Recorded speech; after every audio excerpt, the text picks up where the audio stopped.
Shalom semuanya. Tuhan Yesus berkata dalam Yohanes 14 ayat 12, Aku berkata kepadamu, sesungguhnya barang siapa percaya kepadaku, ia akan melakukan juga pekerjaan-pekerjaan yang aku lakukan. Bahkan pekerjaan-pekerjaan yang lebih besar daripada itu. Sebab aku pergi kepada Bapa. Di sini Tuhan Yesus berkata bahwa kalau kita percaya kepada Tuhan Yesus, maka setelah Tuhan Yesus naik ke sorga, kita akan melakukan pekerjaan-pekerjaan yang dilakukan oleh Tuhan Yesus. Bahkan pekerjaan-pekerjaan yang lebih besar. Pada waktu Tuhan Yesus berada di bumi ini, Tuhan Yesus melayani di Yerusalem, di Yudea, dan di Samaria. Tetapi setelah Tuhan Yesus naik ke sorga, kita yang percaya bahkan akan melayani sampai ke ujung-ujung bumi. Jumlah mujizat yang dilakukan oleh kita yang percaya jauh lebih banyak dibandingkan dengan yang dilakukan oleh Tuhan Yesus pada waktu itu. Hal ini berarti setelah Tuhan Yesus berada di sorga, Tuhan Yesus menyediakan pengurapan dan berkat double portion kepada kita yang percaya. Double portion bukan hanya berarti 2 kali lipat, tetapi juga berarti berlipat-lipat kali ganda. Amin. Ada berapa banyak di antara saudara yang mau menerima berkat atau pengurapan double portion? Boleh angkat tangan saudara. C.D. Jacobs bernubuat bahwa Pentakosta tahun 2020 tidak sama dengan Pentakosta sebelumnya. Dikatakan bahwa kita sedang memasuki Pentakosta dari Pentakosta, yaitu Pentakosta yang ketiga, di mana ini adalah pencurahan Roh Kudus yang terbesar dan yang terakhir sebelum Tuhan Yesus datang kembali. Untuk itulah Tuhan Yesus memperlengkapi kita dengan pengurapan double portion. Setelah Roh Kudus dicurahkan pada waktu Pentakosta yang pertama, maka salah satu tanda yang terjadi pada waktu itu adalah perubahan paradigma dalam pelayanan. Selama ini, pengertian dari murid-murid Tuhan Yesus adalah bahwa keselamatan hanya untuk orang Yahudi saja.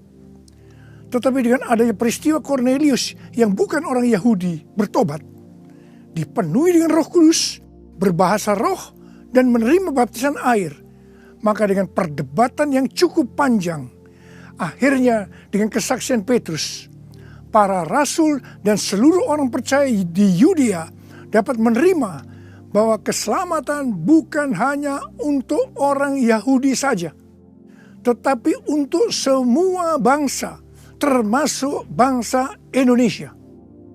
Dan ini pasti akan menyebabkan perubahan paradigma dalam cara penginjilannya. Demikian pula hal ini terjadi dalam era Pentakosta ketiga ini. Yang jelas dengan adanya pandemi COVID-19 akan terjadi perubahan paradigma dalam pelayanan untuk terjadinya penuaian jiwa yang terbesar dan yang terakhir. Hal yang pertama adalah yang tadinya kita ibadah secara offline, sekarang berubah menjadi ibadah secara online. Tadinya kita beribadah di gedung gereja, kita bersekutu bersama-sama, bisa berjabatan tangan, saling berpelukan, menyatakan kasih kita, melakukan penumpangan tangan. Sekarang sudah tidak bisa lagi. Kita memasuki new normal. Ibadah offline digantikan menjadi ibadah secara online. Terus terang, saya tidak mengerti sepenuhnya dengan adanya perubahan ini. Tapi Tuhan menyuruh saya untuk melakukan seperti apa yang terdapat dalam Yeremia 33 ayat 3. Berserulah kepadaku, maka aku akan menjawab engkau dan memberitahukan kepadamu hal-hal yang besar dan yang tidak terpahami, yakni hal-hal yang tidak kau ketahui. Itulah yang saya lakukan hari-hari ini. Saya percaya justru dengan adanya perubahan paradigma dalam pelayanan ini, pasti akan terjadi penuaian jiwa yang jauh lebih besar dibandingkan pada waktu kita menggunakan cara yang lama.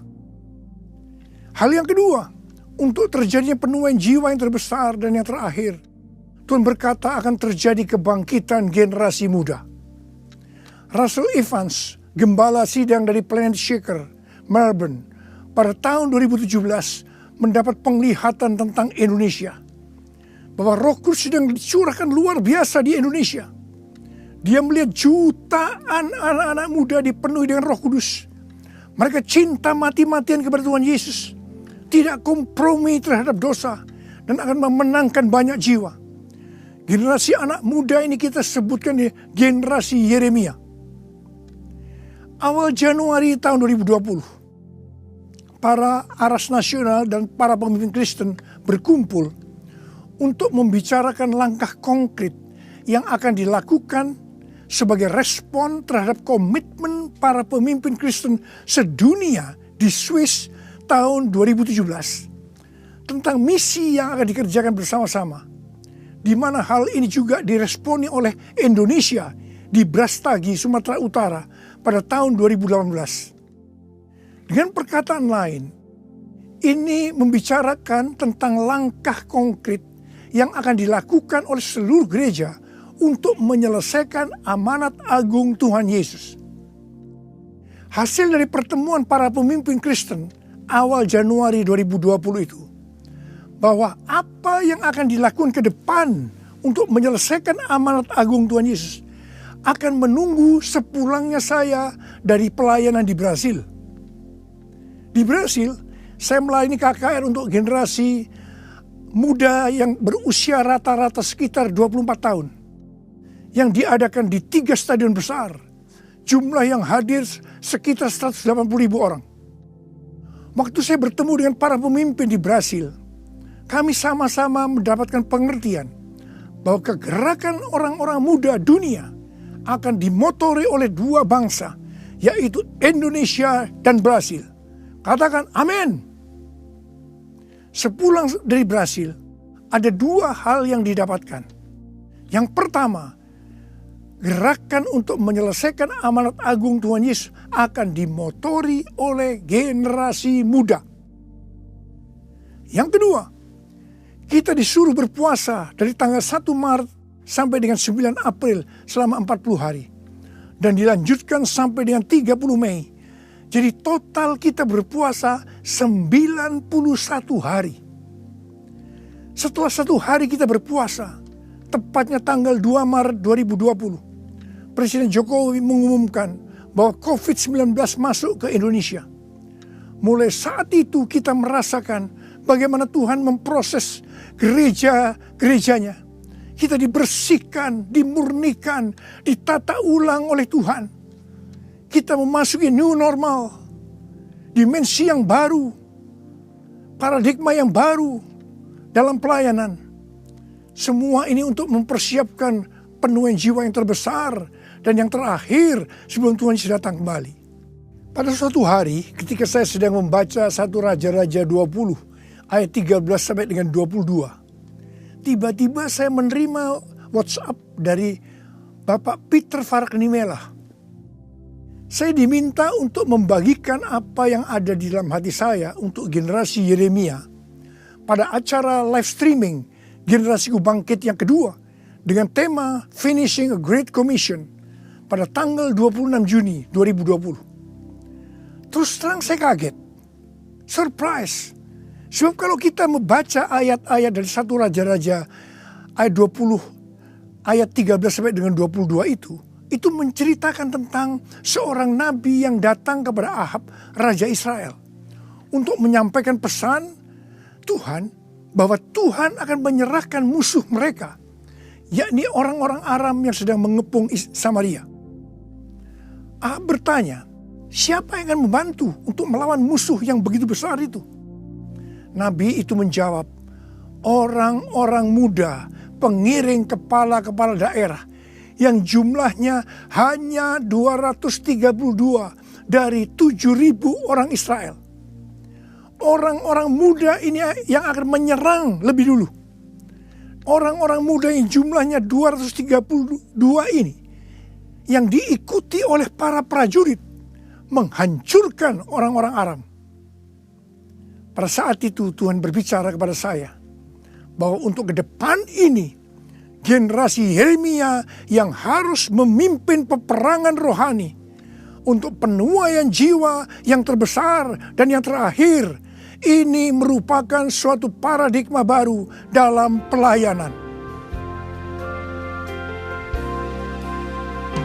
Tuhan, ini aku, jadikanlah ku alatmu untuk memberitakan Injilmu. Tuhan, ini aku, jadikanlah ku hamba-Mu untuk melakukan firman-Mu. Penuhi hidupku dengan Roh-Mu, agar ku jadi saksi-Mu. Pakailah hidupku dan urapilah untuk kemuliaan nama-Mu, untuk kemuliaan nama-Mu, untuk kemuliaan nama-Mu. Menteri Agama memberikan pengarahan dalam pembukaan kembali ibadah secara offline, bahwa anak-anak, lansia, dan orang yang memiliki penyakit bawaan yang beresiko tinggi terhadap COVID-19 dilarang beribadah di gereja. Saya percaya ini bukan suatu kebetulan, tetapi Tuhan sedang berbicara harus ada pergantian generasi. Tuhan seolah-olah memaksa agar generasi lansia mendelegasikan atau menyerahkan tugas mereka kepada generasi muda. Ini merupakan perubahan paradigma dalam pelayanan. Elisa adalah nabi muda yang mewakili generasi muda yang akan dipakai Tuhan untuk tugas yang lebih besar. Pada waktu itu Elia disuruh oleh Tuhan mengurapi Elisa untuk menjadi nabi menggantikan dia. Pertama, Elia melemparkan jubahnya kepada Elisa. Ini berbicara tentang memberikan otoritas menjadi seorang nabi. Yang kedua, Elisa menjadi pelayan Elia. Elia juga menjadi bapak rohani yang mementor Elisa. Elisa sangat setia kepada nabi atasannya, sehingga Elisa dikenal sebagai yang dahulu melayani Elia. Yang ketiga, Elisa terus mengikuti Elia kemanapun dia pergi. Elia ke Gilgal, Betel, Yeriho, Sungai Yordan. Elisa terus mengikuti meskipun dilarang oleh Elia. Waktu menyeberang Sungai Yordan, Elia berkata kepada Elisa, "Mintalah apa yang hendak kulakukan kepadamu sebelum aku terangkat daripadamu." Jawab Elisa, "Biar aku mendapat 2 bagian dari rohmu." Elia berkata, "Yang kau minta ini adalah sukar. Tetapi jika engkau dapat melihat aku terangkat daripadamu, akan terjadilah kepadamu seperti yang demikian. Dan jika tidak, tidak akan terjadi." Ternyata Tuhan mengabulkan permintaan Elisa. Dia melihat waktu Elia diangkat, Elisa mendapat 2 bagian dari roh Elia, double portion. Arti daripada 2 bagian roh Elia atau double portion adalah, yang pertama, Elisa sebagai anak rohani yang sulung dari Elia menerima warisan 2 kali lebih banyak dibandingkan dari anak-anak rohani lainnya.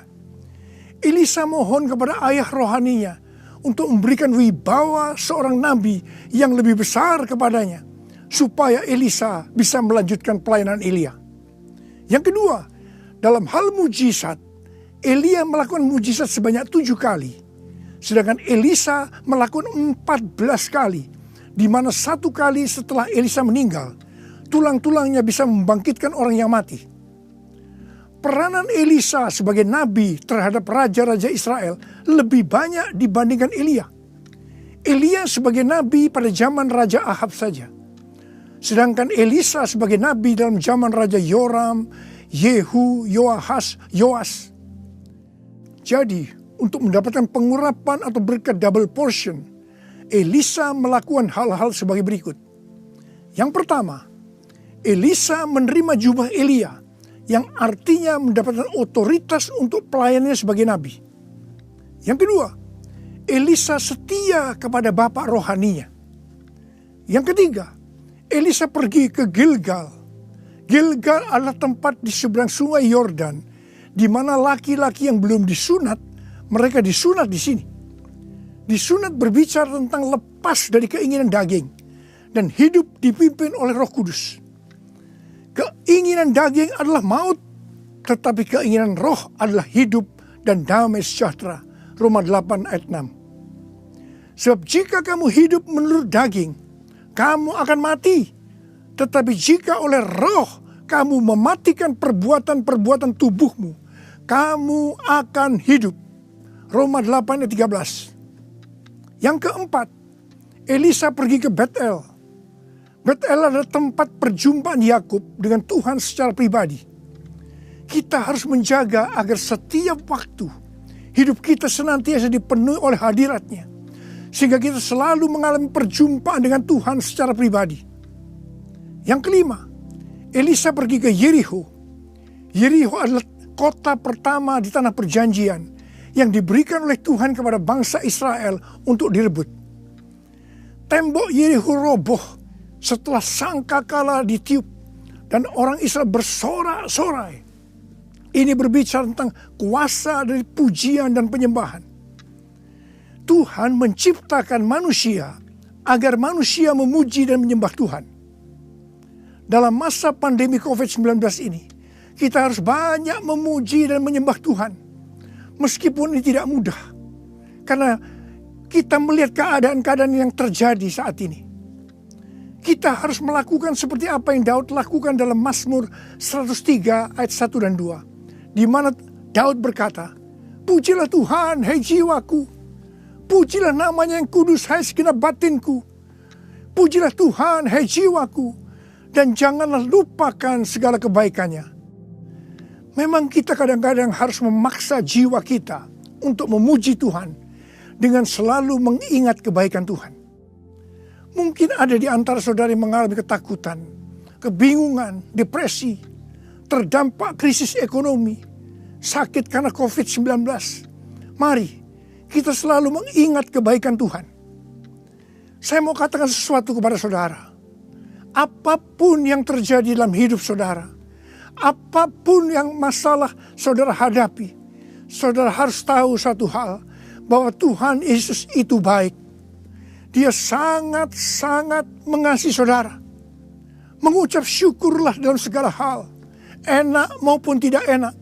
Sebab inilah yang dikehendaki Allah dalam Kristus Yesus bagi kita.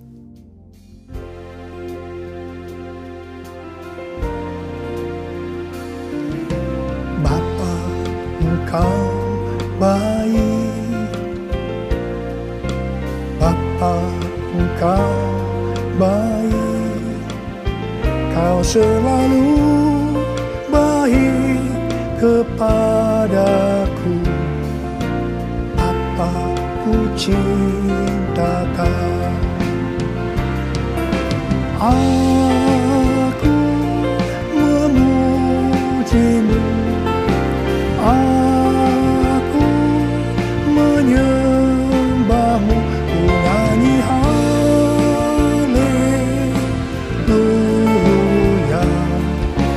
Bapa ku cinta Kau. Bapa ku cinta Kau. Bapa ku cinta Kau. Yang keenam, Elisa pergi ke sungai Yordan.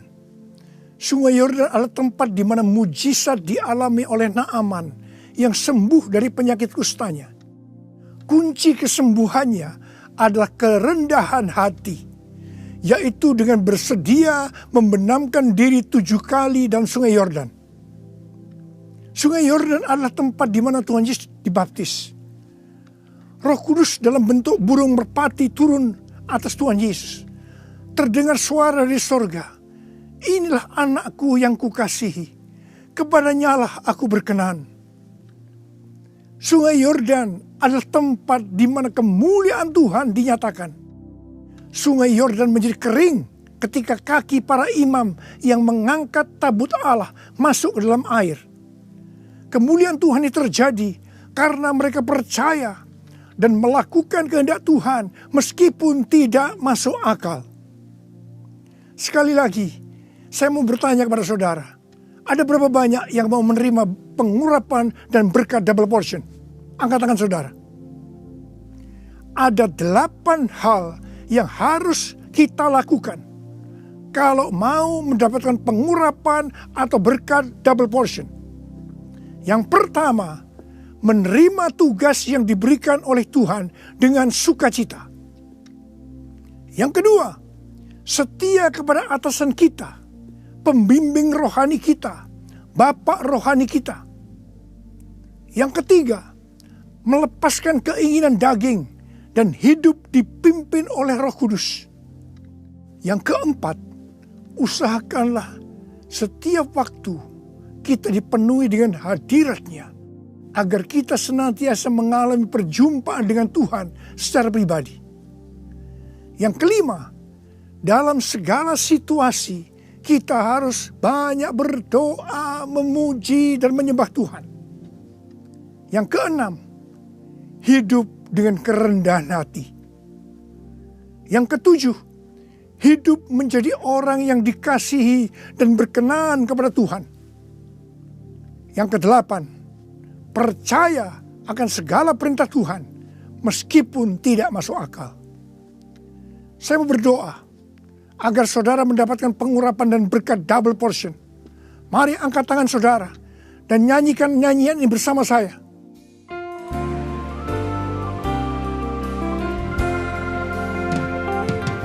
Anointing, follow me. Anointing, follow me.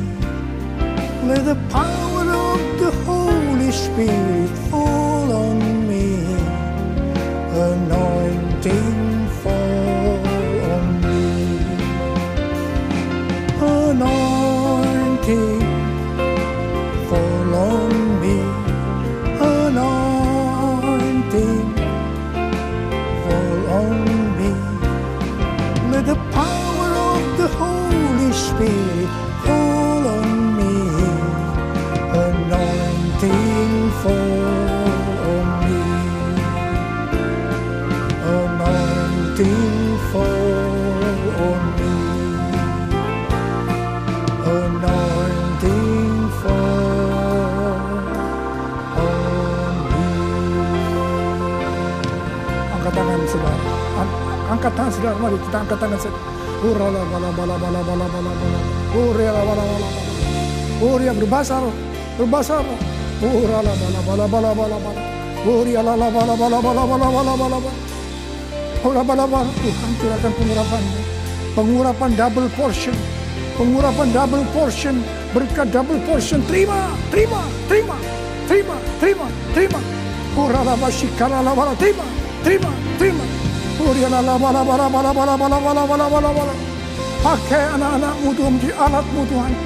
Dengan pengurapan double portion, mereka akan melakukan, menyelesaikan amanat agung Tuhan Yesus. Terima, terima, terima. Urala bala bala bala. Oh, berkati anak-anak, berkati mereka semua Tuhan. Kau menyembuhkan yang sakit. Terima, terima kesembuhan, terima kesembuhan, terima, terima, terima, terima. Diberkati oleh Tuhan. Terima kasih, terima kasih Tuhan. Terima kasih, terima kasih. Dalam nama Yesus. Amin.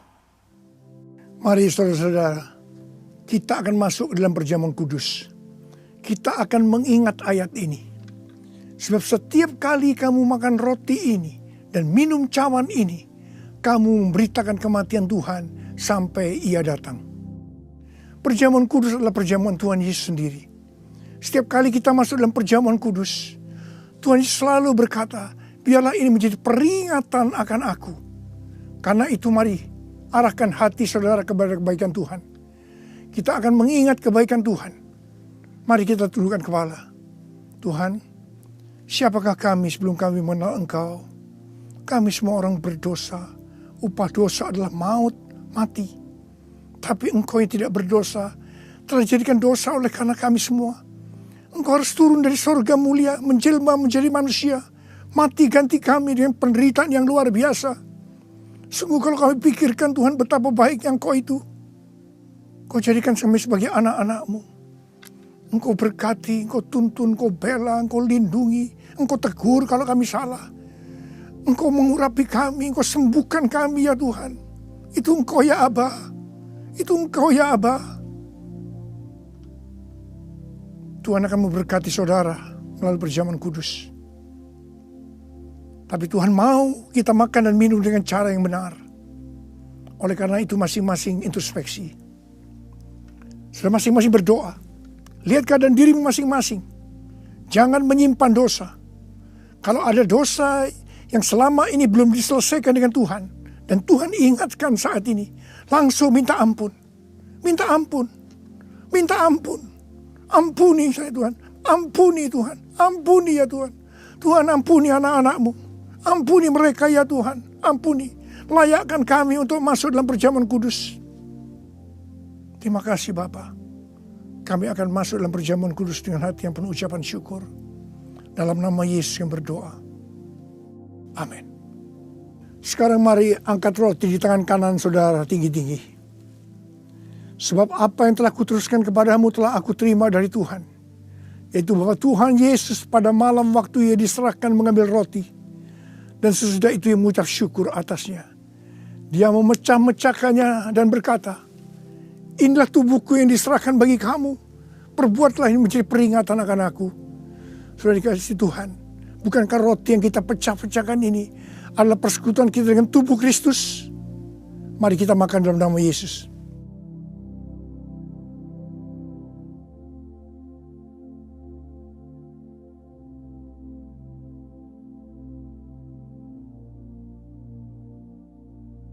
Sekarang angkat cawan di tangan kanan saudara tinggi-tinggi.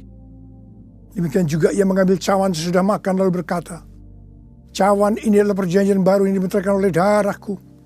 Perbuatlah ini setiap kali kamu meminumnya menjadi peringatan akan aku. Sudah kasih Tuhan.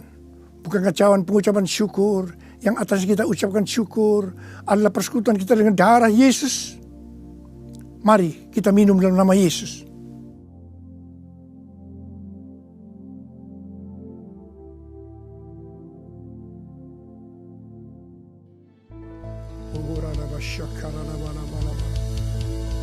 Angkat tangan saudara.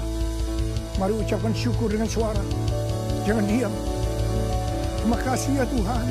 Kami bersyukur ya Tuhan.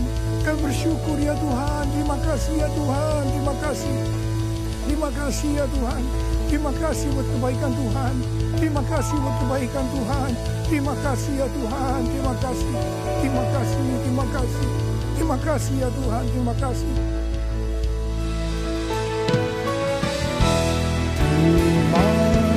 Terima kasih Yesusku, terima kasih Yesusku.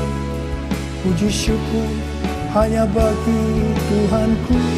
Terima kasih Yesusku, terima kasih Yesusku. Puji syukur hanya bagi Tuhanku. Terima kasih Yesusku, terima kasih Yesusku. Puji syukur hanya bagi Tuhanku. Terima kasih Yesusku, terima kasih Yesusku. Puji syukur hanya bagi Tuhanku. Puji syukur hanya bagi Tuhanku. Puji syukur hanya bagi Tuhanku.